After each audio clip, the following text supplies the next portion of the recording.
দিলে অন্ধকার ঢুকে পড়ে রাত্রি ঘুম পোকা হাহাকার পাথর চোখ তবু স্বপ্নে মাখামাখি তোর কারতা আমি স্বপ্ন প্রেতাত্মা তোর খুব কাছে একলা একা।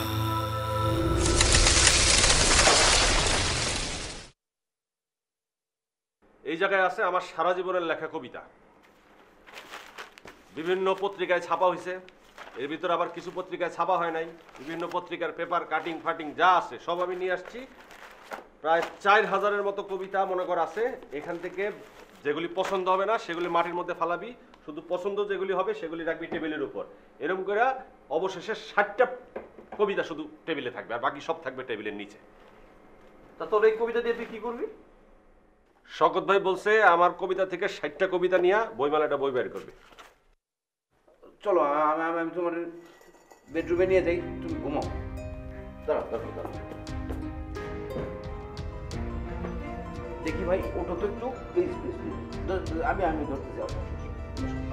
দেখি দেখি তুমি কি করছো তুমি? ঠিক দেখি আস্তে আস্তে আস্তে ভাই আসো।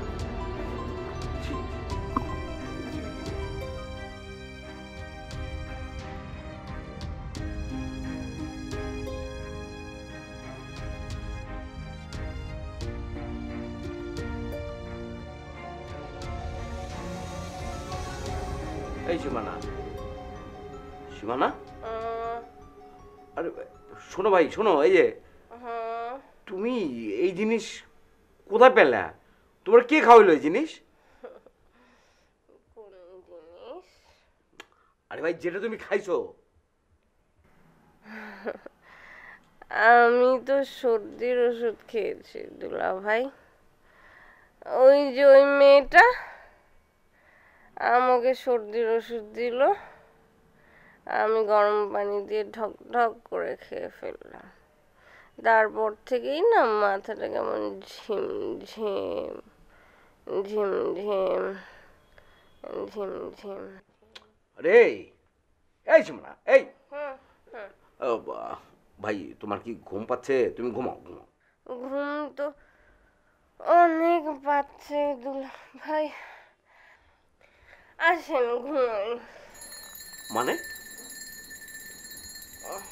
এইটা আপনার রুম না, আসেন একসাথে ঘুমাই। ভাই ঠিক আছে তুমি ঘুমাও তো। আচ্ছা আমি দেখতেছি তোমাকে এই জিনিস কে দিল তো, আমি দেখি। তুমি ঘুমাও, তুমি ঘুমাও। আসেন না।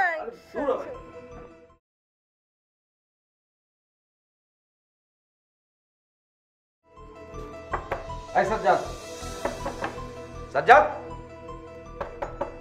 এই সাজ্জাদ, হয় মেয়ে দরজা খোলো। কি হচ্ছে? এই সাজ্জাদ, এটা তুমি কি করছো মিয়া? কি করলাম? কি করছো তুমি বোঝো না? কি করছো? আসো দেখে দিচ্ছি তোমার। আসো এদিকে আসো, আসো আসো।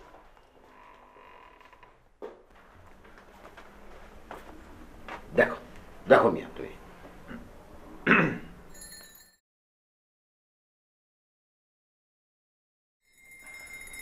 সমস্ত। সীমানা, এই সীমানা, high high handsome, hey handsome. Hi. Do you feel sleepy? You can join me here.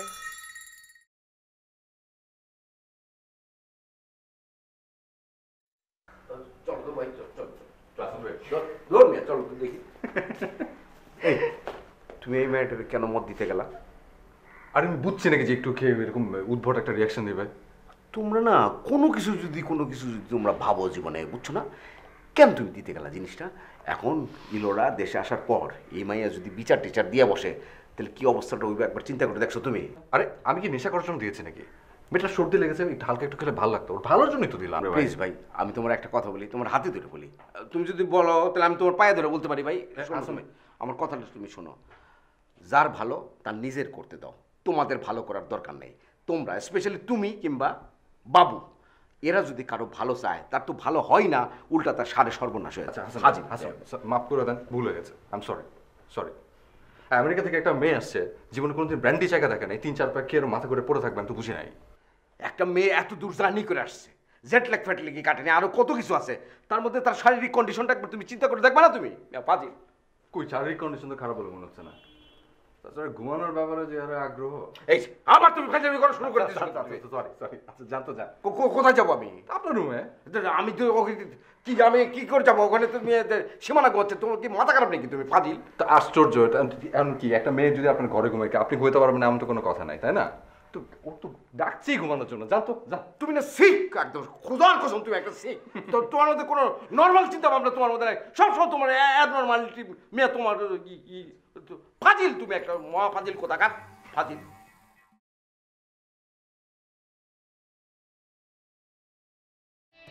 Proud to be a Fazil.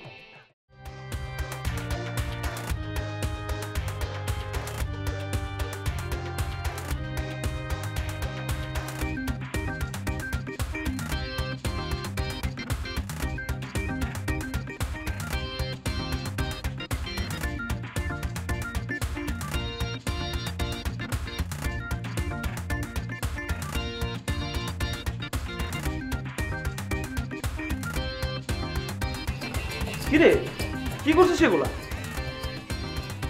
এই রান্না শেষ, তাড়াতাড়ি দে, খাবার রেডি।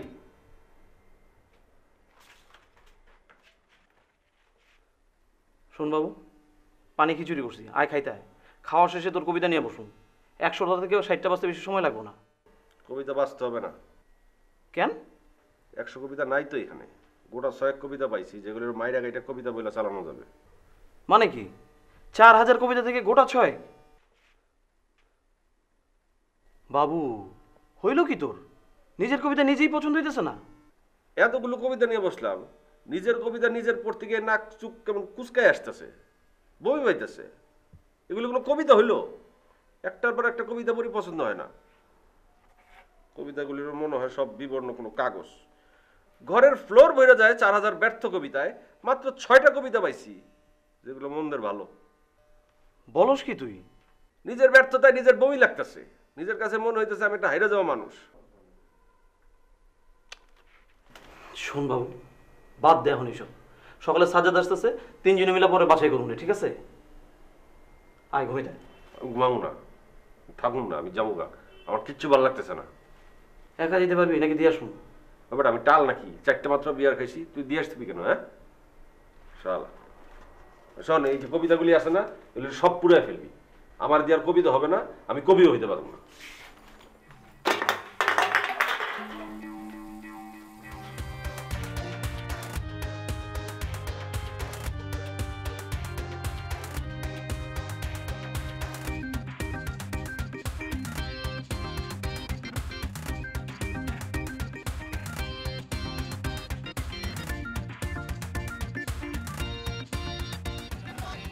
তো পরশু সকাল থেকে নতুন জীবন শুরু।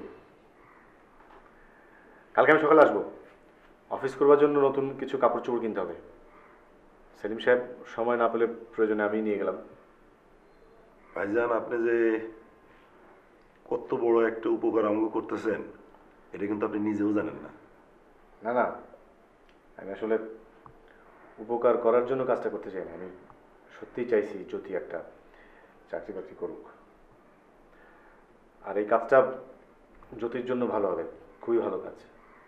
যদিও স্যালারি হয়তো খুব একটা বেশি দেবে না শুরুতে, বাট যা দেবে আই হোপ এটাতে আপনাদের চলে যাবে। তা কেমন দিবে? স্টার্টিংয়ে 6000, পরে আরও বাড়তে পারে। তাহলে শুরুতে তো 6000 টাকা মেলাই। না না, মেলা কোথায়। আচ্ছা আমি উঠি, জ্যোতি উঠি, কালকে সকালে দেখা হবে।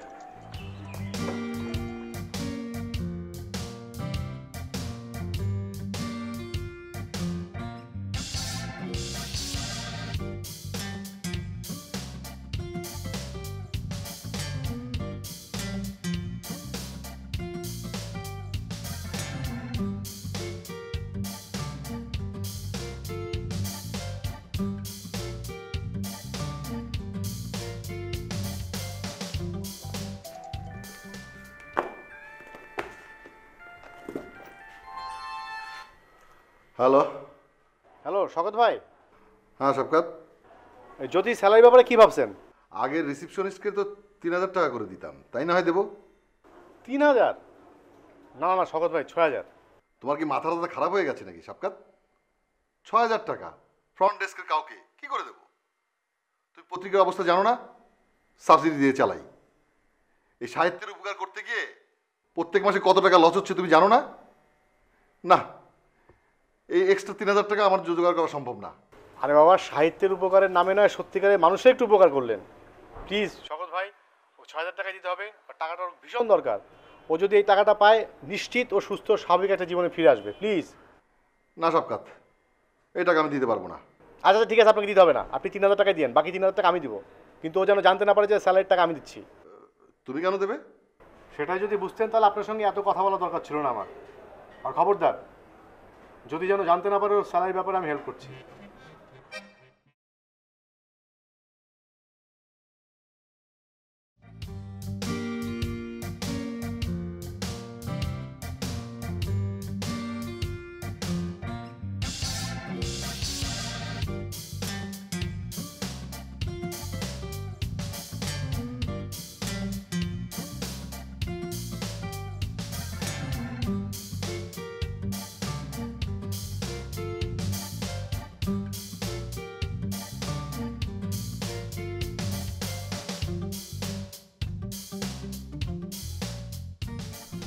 হ্যালো বাবু ভাই।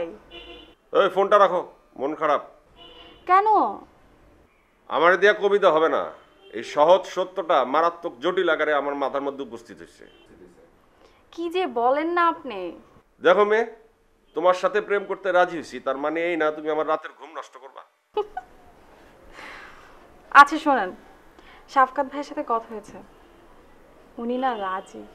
উনি কি ব্যাপারে রাজি?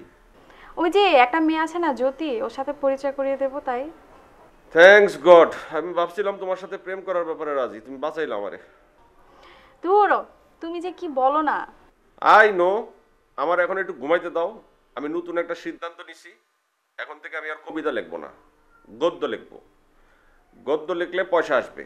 কালকের থেকে নতুন একটা উপন্যাসের কাজে হাত দিব। উপন্যাস লেখার আগে মাথাটা পরিষ্কার হওয়া দরকার। আচ্ছা তুমি আমার আর শাফকাত ভাইয়ের সাথে যাবে না? প্রশ্নই আসে না। তুমি চাইতেছো সেখানে একটা কাজে, আমি কোনো কাজের মধ্যে নাই। আকাশ থাকলে বা কাম থাকলে আমারে বইলো, বিরাট আগ্রহ নিয়ে কইরা দিয়ে আসবো। তুমি আসলেই যাবে না?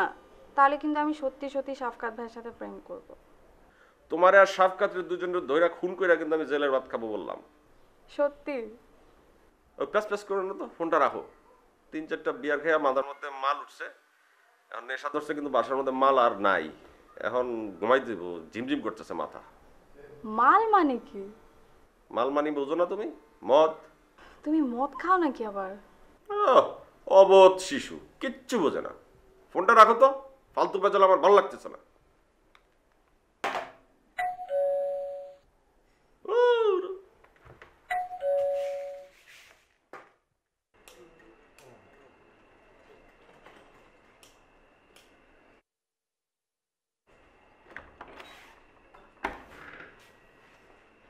ঘুমাইতে আসলাম। বিরাট এক মহৎ উদ্দেশ্য নিয়ে আপনি আসছেন। সোফায় কি একটু জায়গা হবে? জি হবে, আসেন।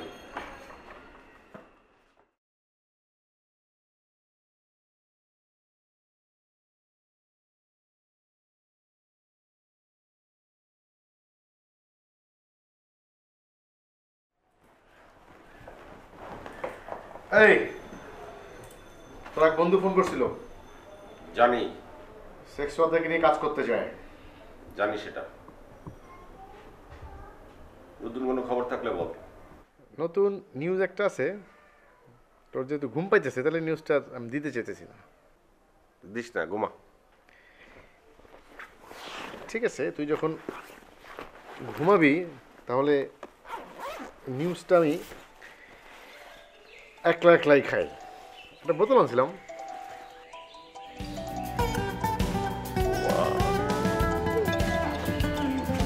আরে দোস্ত, কবি না।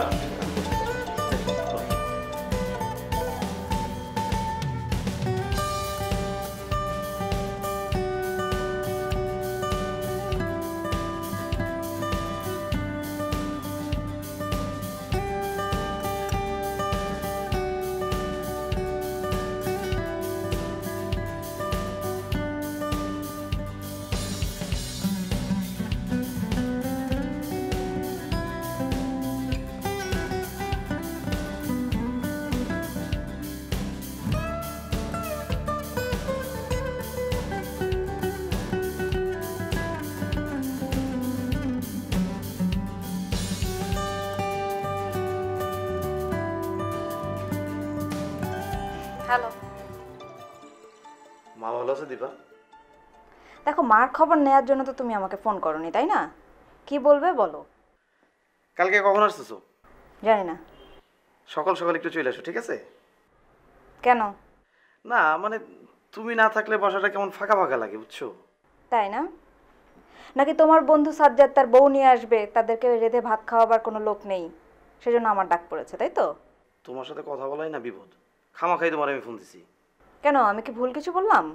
দেখো দীপা, সাজ্জাদ আর বিপাশের প্রপার টেক কেয়ার কিন্তু আমি করতে পারবো। হোটেলে বইলে আসলেই কিন্তু খাবার দিয়ে যাবে। ভাত রান্নার জন্য তোমার আমার কোনো দরকার নেই, তোমার জন্য আমার তোমার দরকার। জেনে ভালো লাগলো। ঠেস মাইরা কথা বলো কেন? জেনে ভালো লাগলো এটা কি ধরনের কথা? খুবই খারাপ ধরনের একটা কথা। খারাপ ধরনের কথা যেহেতু বোঝোই, তাহলে না বললেই পারো। না, পারি না তো। শোনো, কালকে ঘুম থেকে উঠে যেন দেখি তুমি চা নিয়ে আমার বিছানার পাশে দাঁড়ায় আছো। 19-20 করলে কিন্তু খবর আছে। কি খবর? সেটা তখন বুঝবা। ঘুম থেকে ওঠার পর তোমার মুখের বাসি গন্ধটা না আমার ভীষণ প্রিয়। এই কথাটা মনে রেখো। মারবো কিন্তু একটা। ফোন রাখো।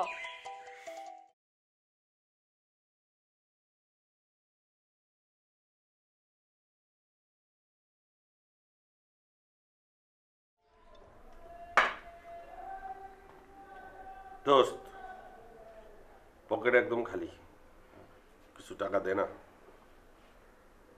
দেবো না, নিজে রোজগার কর। আমার টাকা আমার কেউ দেয় না, নিজের জোগাড় করা লাগে। তুই তো শালা গদ্য লিখিস, গদ্য লেখা পয়সা কামাস অনেক। আমি তো গদ্য লিখতে পারি না, 2 লাইন গদ্য লিখলে উপচে বমি আসে। গদ্য লিখলে পয়সা আসে, উপচে পড়ে ব্যাংক। তোর তো কোনো ব্যাংক অ্যাকাউন্টই নেই শালা। অবশ্য একটা অ্যাকাউন্ট তোর আছে ব্লাড ব্যাংকে, সেখানে তোর ব্লাড নেয় না, বলে রক্তে তোর অপরিমিত অ্যালকোহল। কিন্তু এবার আমি বিদ্রোহ করব। এবার আমি কবিতা লেখা বেশ বড় একটা ডুপ্লেক্স বাড়ি বানাবো। কবিতা লেখা কিনবো একটা রিকন্ডিশন গাড়ি। কবিতা লেখাই, শুধু কবিতা লেখাই চাই আমি। ব্লু লেভেল, অল্প আলোয় সাদা সাদা লেবু মাখা পেপের মধ্যে অকস্মাৎ কিছু শশার কুচি,